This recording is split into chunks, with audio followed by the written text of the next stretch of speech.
Pierwszą czynnością spuścimy olej, będzie rozgrzanie troszeczkę maszyny. Myślę, że 5 minut wystarczy.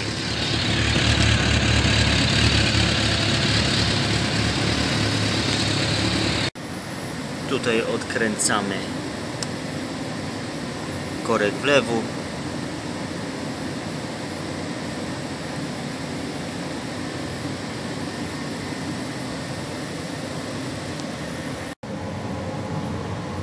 Następną czynnością będzie odkręcenie filtra oleju. Ja go wcześniej troszeczkę już poluźniłem. Czasami idzie normalnie odkręcić, a czasami trzeba do tego użyć specjalnego klucza, takiej nasadki tutaj na filtr i się normalnie odkręca.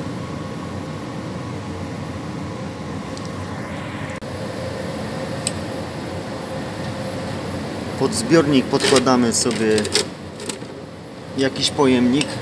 Ja użyłem do tego 5-litrowej banieczki plastikowej. Następnie odkręcamy śrubę spustową za pomocą klucza nasadowego 17. Tu akurat w tym bandycie wychodzi. Ja już sobie wcześniej ją poluźniłem. Odkręcamy.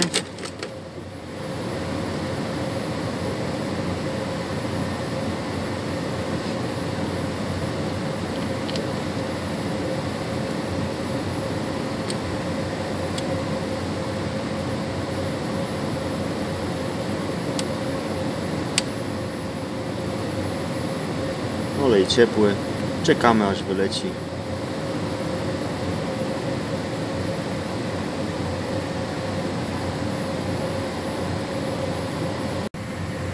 I kiedy już spuścimy cały olej, zaczynamy od tego, żeby założyć filtr oleju. Ściągamy plastik ochraniający, zalewamy go i przykręcamy w miejsce uprzednio odkręconego. Kolejną czynnością jest teraz dokręcenie.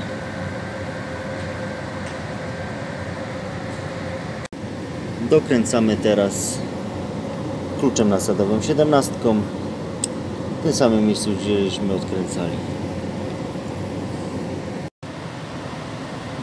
Ostatnią czynnością, albo jedną z ostatnich czynności będzie włożenie lejka i wlanie odpowiedniej ilości do naszego bandziora, czyli 3300 ml.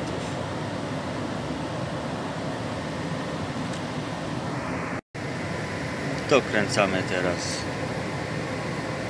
korek mocno.